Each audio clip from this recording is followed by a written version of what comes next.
Trending tasty recipe. இன்றைக்கி நம்ம கத்திரிக்காய் உருளைக்கிழங்கு பொரியல் தான் பார்க்க போகிறோம்.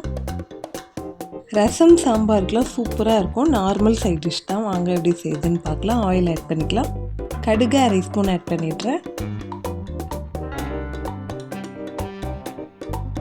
சீரகம் அரை ஸ்பூன்,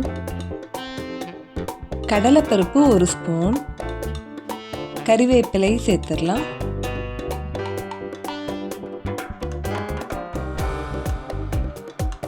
நாலு பல் பூண்டு சேர்த்துறேன்.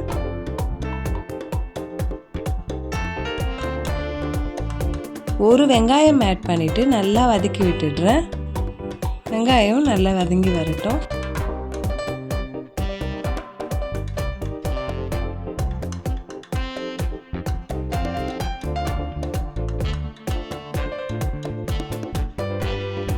நெக்ஸ்ட் தக்காளி ஒன்று ஆட் பண்ணிடலாம்.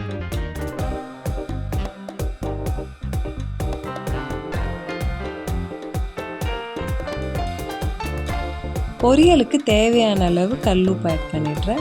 மஞ்சள் தூள் அரை ஸ்பூன் சேர்த்துட்டு கலந்து விட்டுடலாம்.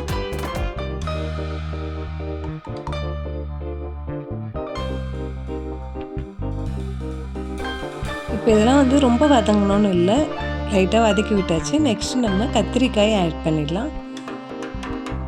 ஒரு உருளைக்கிழங்கை ஆட் பண்ணிடுறேன். உருளைக்கிழங்குல தோல்லாம் நீக்கிட்டு ஆட் பண்ணியிருக்கேன். வெங்காயம் தக்காளியோட உருளைக்கிழங்கையும் கத்திரிக்காயும் நல்லா கலந்து விட்டுக்கலாம்.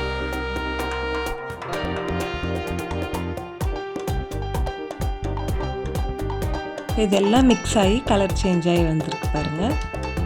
இப்போ நம்ம குடமிளகா ஒன்று ஆட் பண்ண போகிறோம். குடமிளகாவையும் இதோட சேர்த்து நல்லா கலந்து விட்டுக்கலாம். ஹெல்த்தி அண்ட் டேஸ்டி ரெசிபி கண்டிப்பாக வீட்டில் ட்ரை பண்ணுங்கள். இப்போ மிளகாய் தூள் 1.5 ஸ்பூன் சேர்த்துட்றேன். நம்ம செய்கிற டிஷ் எல்லாமே ஈஸியாக வீட்டில் இருக்கிற இன்க்ரீடியன்ட் வச்சு ரொம்ப ஹெல்த்தியாக செய்கிற மாதிரி தான் இருக்கும். கண்டிப்பாக மற்ற வீடியோ எல்லாத்தையும் செக் பண்ணி பாருங்கள்.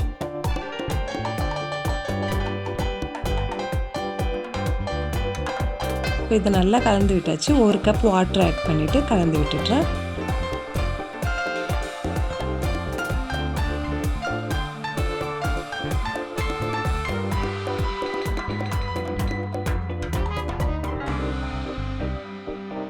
இப்போது சைட் டிஷ்க்கு இது நல்லா வெந்து வரட்டும். க்ளோஸ் பண்ணிடலாம்.